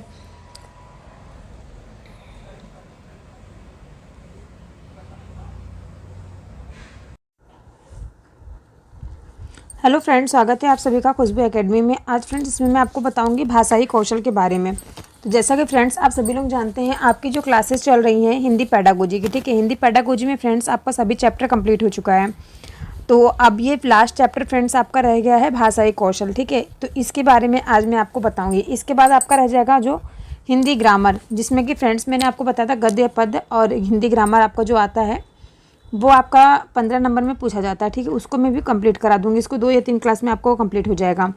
और उसके लिए फ्रेंड्स मैंने आपको बताया है कि मेरी जो हिंदी ग्रामर की प्लेलिस्ट बनी हुई है चैनल पे, उससे आप लोगों की तैयारी जो है काफ़ी अच्छी हो सकती है। ठीक है, तो आप लोग प्लेलिस्ट पे जा करके सारे जितने वीडियो डाल रखी हूँ मैं सारे देख लीजिएगा, आपके लिए काफ़ी ज़्यादा हेल्पफुल रहेगा और आपके एग्ज़ाम में आपकी हेल्प करेगा और अच्छे नंबर से आपको पास भी कराएगा। ठीक है, तो देखिए फ्रेंड्स, हम यहाँ बात करें भाषाई कौशल क्या होता है, भाषाई विकार क्या होता है। तो देखिए सबसे पहले यहाँ बात हो रही है भाषा कौशल की। तो भाषा कौशल किसे कहते हैं, इसके बारे में हम लोग बात करते हैं। भाषा कौशल क्या है, तो भाषा कौशल जो है फ्रेंड्स 4 प्रकार के होते हैं। ठीक है, इन चारों कौशलों को जो है भाषाई कौशल कहा जाता है और इन्हें क्या है 2 भागों में भी बांटा गया है। ठीक है, 2 भागों में बांटा गया, कौन कौन से 2 भाग है वो भी सब मैं बताऊँगी। पहले मैं 4 कौशलों के बारे में बात कर लेते हैं। 4 कौशल कौन कौन से हैं। तो पहला देखिए यहाँ पे दिया गया है सुनना, बोलना, पढ़ना, लिखना। ठीक है, इसके बारे में फ्रेंड्स मैंने पहले भी आपको बहुत बार बता दिया है कि भाषा बोध। ठीक है, भाषा बोध क्या होता है या फिर भाषाई विकार क्या होता है, भाषाई कौशल क्या होता है, इसके बारे में। ठीक है, तो देखिए जो भाषा कौशल है, तो भाषा कौशल फ्रेंड्स देखिए भाषा जो होती है आई मीन लैंग्वेज। सबसे पहले मैं आपको लैंग्वेज बता दूं, लैंग्वेज किसको कहते हैं। लैंग्वेज देखिए फ्रेंड्स भावों को अभिव्यक्त करने के लिए एक माध्यम होता है। ठीक है, मनुष्य जो है पशुओं से इसलिए श्रेष्ठ है क्योंकि उसके पास क्या है, अभिव्यक्ति के लिए एक ऐसी भाषा होती है जिसे लोग क्या कर सके, समझ सकते हैं। भाषा बौद्धिक क्षमता को भी अभिव्यक्त कर सकते हैं। तो इसलिए इसको क्या कहा गया फ्रेंड्स, भाषा कहा गया। भाषा क्या होता है, बहुत से लोग जो होते हैं वाणी और भाषा दोनों का प्रयोग कर एक दूसरे के पर्यायवाची के रूप में करते हैं, परंतु इन दोनों में क्या होता है, बहुत अंतर होता है। जैसे कि हर्लॉक आपके एक मनोवैज्ञानिक हैं, इन्होंने कहा है कि दोनों शब्दों को निम्नलिखित रूपों से स्पष्ट किया जा सकता है। जैसे कि मैं आपको बता दूं, भाषा में संप्रेषण के वे सभी साधन आते हैं जिसमें विचारों और भावों को प्रतीकात्मक बना दिया जाता है, जिससे व्यक्ति अपने विचारों और भावों को दूसरों के समक्ष अर्थपूर्ण ढंग से अभिव्यक्त कर सके। ठीक है, वाणी जो होती है, वाणी भाषा का एक स्वरूप है जिसमें अर्थ को दूसरे के समक्ष अभिव्यक्त करने के लिए कुछ ध्वनियों या शब्द उच्चारित किए जाते हैं। ठीक है, ऐसे फ्रेंड्स यहाँ पे देखिए दिया गया है जो आपका श्रवण कौशल, मौखिक कौशल, पठन कौशल और लिखित कौशल। इसके बाद देखिए फ्रेंड्स यहाँ पे कहा गया है इन जो चारों कौशलों को दो भागों में बांटा गया है। पहला है आपका गत्यात्मक कौशल, दूसरा है आपका अभिव्यक्तात्मक कौशल। तो गत्यात्मक कौशल क्या होता है और अभिव्यक्तात्मक कौशल क्या होता है, इन दोनों के बारे में चलिए हम चर्चा करते हैं और आपको बताते हैं। ठीक है, तो देखिए फ्रेंड्स पहला जो दिया गया है गत्यात्मक कौशल यानी कि प्राप्त करना, ग्रहण करना। ठीक है, अब मान लीजिए आपको कोई भी ज्ञान प्राप्त करना है या फिर ग्रहण करना है, तो उसके लिए आपको कोई भी चीज़ पढ़नी होगी, सुनना होगा। ठीक है, सबसे ज़्यादा जरूरी क्या है, सुनना। जब तक आप सुनेंगे नहीं तब तक आप उसको क्या करेंगे, पढ़ नहीं पाएंगे। ठीक है, सबसे ज़्यादा जरूरी क्या है इसमें, पढ़ना और सुनना। ओके, इसके बाद नेक्स्ट आपका आता है अभिव्यक्तात्मक कौशल, मतलब किसी भी कोई भी चीज़ किसी चीज़ को क्या करनी है, व्यक्त करनी है सर। ठीक है, किसी दूसरे तक पहुँचाना, तो उसके लिए आपको क्या करना पड़ेगा, बोलना पड़ेगा और लिखना पड़ेगा। या तो आप बोलने के माध्यम से आप उसको अभिव्यक्त कर सकते हो या फिर आपको उसको लिखित रूप से अभिव्यक्त करना होगा। ठीक है, ये देखिए फ्रेंड्स जो आपका गत्यात्मक कौशल है ये आपका इनपुट डिवाइस हो जाएगा, और जो आपका अभिव्यक्तात्मक कौशल है ये क्या हो जाएगा आपका, ये आउटपुट डिवाइस हो जाएगा। ओके, समझ में आप लोगों को, आउटपुट यानी कि दूसरे के लिए, इनपुट यानी कि खुद को ग्रहण करने के लिए, खुद को सुनने के लिए, खुद को पढ़ने के लिए क्या होगा, आपको पढ़ना और सुनना क्या है, अति आवश्यक होता है। ओके, इसके बाद देखिए फ्रेंड्स नेक्स्ट दिया गया है श्रवण कौशल। श्रवण कौशल क्या होता है, श्रवण कौशल के फ्रेंड्स सोपान होते हैं। कौन कौन से सोपान होते हैं, पहला दिया गया है सुनना, श्रवण। ठीक है, सुनना या फिर श्रवण कौशल, ये क्या होता है, दोनों एक ही कौशल होते हैं, या सुनना या फिर श्रवण जो हो गया। ठीक है, इसके भी जो होते हैं फ्रेंड्स 3 चरणों में पूरा व्यक्त किया गया है। पहला है ध्वनि का कानों तक पढ़ना। ठीक है, फिर क्या है, उस जो ध्वनि आपके कानों तक पड़ी है उसका क्या करना है, आपको अर्थ ग्रहण करना है। ठीक है, उसके बाद क्या होगा, उसका प्रयोग करना जानना है। ठीक है, तो ये क्या होगा फ्रेंड्स, ये आपका ये श्रवण कौशल के अंतर्गत आ गया, यानी कि श्रवण कौशल के जो सोपान होते हैं, सुनना, अगर आप कोई भी चीज़ सुनते हैं, सुनने के बाद उसका जो है ध्वनि का कानों में आपके पड़ेगा कि हाँ कौन व्यक्ति क्या बोल रहा है। तो देखिए फ्रेंड्स ये तो हो गया। इसके बाद हम आपको बता दें हमारे आसपास बहुत सी ध्वनियाँ हो रही होती हैं। यदि हमें किसी विशेष ध्वनि को सुनना है तो हमें क्या करना पड़ेगा, उस पर ध्यान देना पड़ता है। ठीक है, अगर हम कोई भी चीज़ को ध्यान से सुनेंगे तभी ना उसकी ध्वनि हमारे कानों में पड़ेगी, फिर हम उसका अर्थ ग्रहण कर पाएंगे, फिर क्या बात हो उसका हम क्या करेंगे, एक्सप्रेशन यानी कि उसका हम प्रयोग कर सकेंगे। ठीक है, अब चलिए इसके आगे हम बात करते हैं। इसके आगे देखिए फ्रेंड्स दिया गया है सस्वर वाचन क्या होता है। सस्वर वाचन यानी कि फ्रेंड्स बोल कर पढ़ना, जैसे कि गद्य हो गया आपका, उपन्यास, कहानी, नाटक, निबंध, पद्य, गीत, कविता का पाठ पढ़ाते समय शिक्षक क्या करता है, सस्वर यानी कि आदर्श वाचन करता है। इससे जो सभी बच्चों के श्रवण कौशल का विकास होता है। ठीक है, यहाँ पे फ्रेंड्स क्या हो रहा है, आपका लिसनिंग कौशल का विकास हो रहा है। लिसनिंग कौशल का विकास करने के लिए फ्रेंड्स देखिए सबसे पहले मैं आपको बता दूँ, बच्चों में भाषाई कौशल के विकास का जो क्रम होता है, सबसे पहले श्रवण कौशल का विकास होता है। ठीक है, सबसे पहले बच्चे सुनना स्टार्ट करेंगे। श्रवण कौशल का अर्थ होता है सुनना। ठीक है, सुनना। ओके, सस्वर कौशल का मतलब क्या होता है, श्रवण कौशल का फ्रेंड्स। ठीक है, श्रवण कौशल का मतलब क्या होता है, सुनना। ओके, सुनना एवं कौशल का अर्थ होता है निपुणता प्राप्त करना। इस प्रकार श्रवण कौशल से अभिप्राय यह है कि विद्यार्थियों में दूसरों के विचारों को भली भांति सुनकर उनका अर्थ ग्रहण करने की जो क्षमता को विकसित करना श्रवण कौशल अन्य भाषाई कौशल के विकास का आधार है, क्योंकि सुनना भाषा के विकास का पहला चरण होता है और इसके अभाव में अन्य कौशलों का समुचित विकास होना कठिन होता है। ठीक है, अब इसके बाद फ्रेंड्स आपका आता है सेकंड क्या है, प्रश्नोत्तर विधि। प्रश्नोत्तर विधि क्या होता है इसके बारे में चलिए मैं आपको बताती हूँ। प्रश्नोत्तर विधि फ्रेंड्स क्या होता है ना, इसमें बच्चों से प्रश्न पूछ के बच्चों से आंसर पूछा जाता है। कोई भी चीज़ अगर बच्चों को पढ़ाई जाती है तो उससे प्रश्न करके उसका आंसर पूछा जाता है। तो इससे क्या होता है, बच्चों की जानने की जो इच्छा होती है वो जागृत होती है। इसके बाद नेक्स्ट पॉइंट आपका दिया गया है कहानी कहना व सुनना। बच्चे मतलब कहानी खुद से कहेंगे, उनके टीचर्स कहेंगे, उसको सुनेंगे, पढ़ेंगे, बोलेंगे। तो ये क्या हो गया आपका, ये भी आपका कहानी सुनना या पढ़ना में आ गया। ओके, इसके बाद नेक्स्ट दिया गया है श्रुत लेख, सुनकर लिखना या फिर सुलेख लिखना। तो ये सुलेख लिखना या फिर सुनकर लिखना क्या होता है, इसमें देखिए फ्रेंड्स, जो सुनकर लिखना, शब्द लिखना, इसमें क्या होगा, बच्चे क्या करेंगे, टीचर्स जो उनके हैं वो टीचर्स उनको बोलेंगे और बच्चे क्या करेंगे, सुन करके उसको ध्वनियों को लिखेंगे। उससे क्या होगा, वो ध्वनियों का भी विभेदीकरण करना सीख लेंगे। कैसे फ्रेंड्स, देखिए पहले जो कोई भी चीज़ टीचर्स बता रहे हैं उनको वो सुनेंगे, उन ध्वनियों में वो क्या करेंगे, विभेदीकरण, उनमें डिफ्रेंसिएशन करना सीख जाएंगे। करने का सबसे अच्छा माध्यम होता है, इसके द्वारा बालक विभिन्न प्रकार की जो ध्वनियाँ होती हैं, ध्वनियों के माध्यम से अंतर करना सीखता है, जिससे उसके श्रवण कौशल के साथ ही वाचन, लेखन एवं पठन कौशल का भी विकास होता है। ओके, अब देखिए फ्रेंड्स, नेक्स्ट यहाँ पे दिया गया है भाषण, मौखिक अभिव्यक्ति को विकसित करने की विधि। अब देखिए यहाँ पे बात हो रही है मौखिक अभिव्यक्ति की। ठीक है, मौखिक अभिव्यक्ति की विधि को क्या करना है,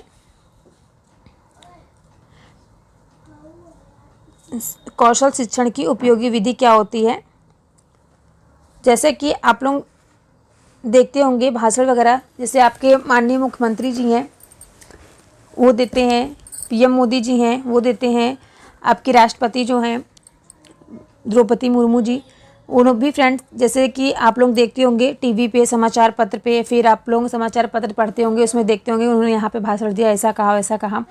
फिर आपके आसपास में जो ग्राम पंचायत, सभा पंचायत जो होती है, उसमें भी आप देखते होंगे कोई भाषण देता होगा। या फिर उसको छोड़िए, आप लोग क्लास में जैसे देखते होंगे, स्कूल में अपने इस टीचर्स आते हैं, आपके लेक्चर देते हैं। ठीक है, वो भी एक प्रकार का आपके लिए भाषण ही होता है। ठीक है, उसके बाद फिर मैं आपको बता दूँ, जैसे आपका स्कूल में जो भी आपका राष्ट्रीय पर्व, नेशनल फेस्टिवल मनाया जाता है उसमें। ओके, अब देखिए इसके बाद मैं आपको बता दूं वाद विवाद। वाद विवाद क्या होता है, ये भाषण की भांति वाद विवाद भी श्रवण कौशल शिक्षण की उपयोगी विधि है। ठीक है, इसमें क्या होता है, कौन बनेगा करोड़पति, तो इसमें इस प्रकार से पूछा जाता है क्वेश्चन आंसर। ठीक है, वाद विवाद, जैसे आप कौन बनेगा करोड़पति में आप देखते होंगे ना, उसमें कौन रहता है, अमिताभ बच्चन रहते हैं। कमेंट करके आप लोग बताइएगा, मुझे उतना आइडिया नहीं है। तो वो क्या करते हैं, क्वेश्चन पूछते हैं और जो क्वेश्चन का आंसर देता है, ठीक है, कुछ टाइम शायद सेट होता है ना, उतना टाइम में कोई आंसर देगा तो क्या होगा, वो बनेगा करोड़पति। तो जैसा कि उसमें आप वाद विवाद देखते होंगे, इसी प्रकार से क्लास में भी आप लोग देखते होंगे, क्लास में क्या होता है, वाद विवाद होता है टीचर्स और स्टूडेंट के बीच में। ठीक है, अब देखिए इसके बाद है आदेश निर्देश। ठीक है, टीचर्स क्या करेंगे, बच्चों को आदेश देंगे, निर्देश देंगे। ओके, नेक्स्ट दिया गया पाठ्य सहभागी क्रियाएं। पाठ्य सहभागी क्रियाएं क्या होती है फ्रेंड्स, में होता है भाषा, वाद विवाद आदि के अतिरिक्त नाटक, मंचन, गीत, कविता, पद्य, अंत्याक्षरी, समाचार वाचन आदि पर आयोजित कार्यक्रम के माध्यम से भी श्रवण कौशल का विकास किया जा सकता है।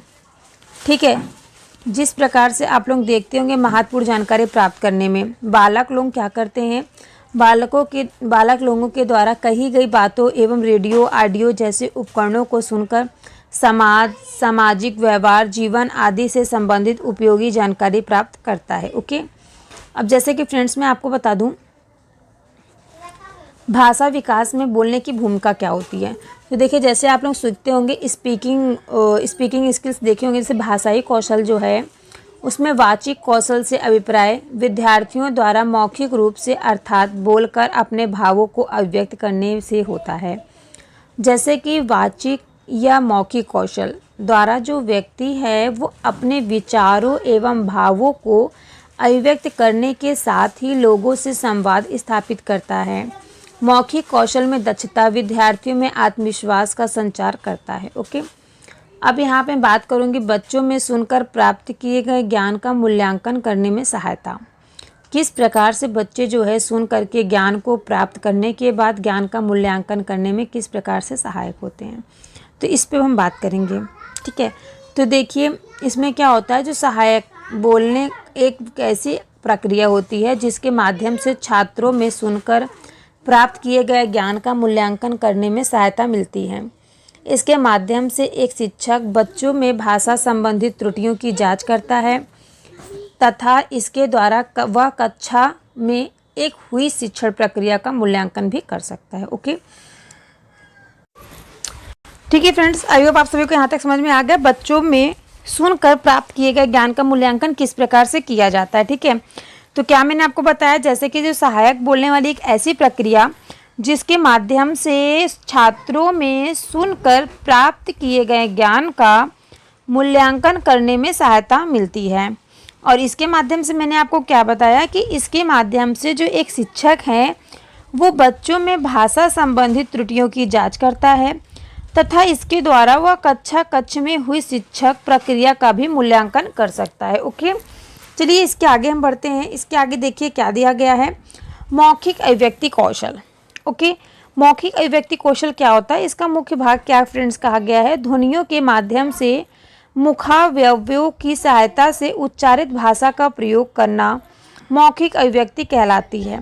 मौखिक अभिव्यक्ति भाषा का मूल रूप है, लिखित तो इसका प्रतिरूप है। ठीक है, जैसा कि फ्रेंड्स आप देखिए अगर हिंदी ग्रामर वाला, ठीक है, हिंदी ग्रामर का जो मैंने आपको बताया है, हिंदी ग्रामर का जो मैंने आपको फ्रेंड्स मैंने आपको हमेशा बताया, जो मैंने हिंदी ग्रामर का आपके लिए प्लेलिस्ट बना रखी है उसमें फ्रेंड्स ये आपको बहुत अच्छे से समझ में आ जाएगा अगर आप वो प्लेलिस्ट देखेंगे। मैं आपको हमेशा सजेशन देती हूँ कि आप वो प्लेलिस्ट जाके एक बार देखिए, आपका हिंदी ग्रामर ऑलमोस्ट काफ़ी ज़्यादा स्ट्रॉन्ग हो जाएगा। आपको केवल सीटेट के लिए नहीं, इसके अलावा आपको अदर कोई भी एग्ज़ाम में देना है उसके लिए भी आपका जो हिंदी ग्रामर है वो एकदम स्ट्रॉन्ग हो जाएगा। ठीक है, क्योंकि मेरी खुद की लिखी हुई राइटिंग है, खुद का लिखा हुआ मेरा नोट्स है जिससे मैंने आपको पढ़ाया है। ठीक है, इसके बाद देखिए फ्रेंड्स यहाँ पे देखिए जो कंठ दिया गया, कंठ से आपका कवर निकलता है, चावर जो है आपका तालव्य से निकलता है, मूर्धा जो फ्रेंड्स से आपका टावर जो है वो मूर्धा होता है, टावर जो है फ्रेंड्स वो दंत होता है, पावर जो है आपका ओष्ठ होता है। ओके, अब आपका फ्रेंड्स नासिका, ठीक है, जो आपका थोड़ा सा ना से बोला जाता है, ना फ क, ये आपका नासिका हो गया। ओके, इसके बाद देखिए फ्रेंड्स यहाँ पे दिया गया है कि मौखिक अभिव्यक्ति कौशल की उपयोगिता क्या क्या होती है। ठीक है, मौखिक अभिव्यक्ति कौशल की क्या क्या उपयोगिता होती है, तो देखिए थोड़ा सा मैं आपको यहाँ पे देखिए दिया गया फर्स्ट पॉइंट दिया गया है, समाज व परिवार के सदस्यों के साथ अपने विचारों के आदान प्रदान करने के लिए मनुष्य मौखिक अभिव्यक्ति का ही सर्वाधिक प्रयोग करता है। जैसा कि सेकंड दिया गया है, विभिन्न प्रकार के व्यवसायों में निर्देश का माध्यम मौखिक भाषा ही होती है, अतः मौखिक अभिव्यक्ति कौशल का समुचित विकास व्यावसायिक क्षेत्रों में उन्नति के साधन के रूप में भी उपयोगी है।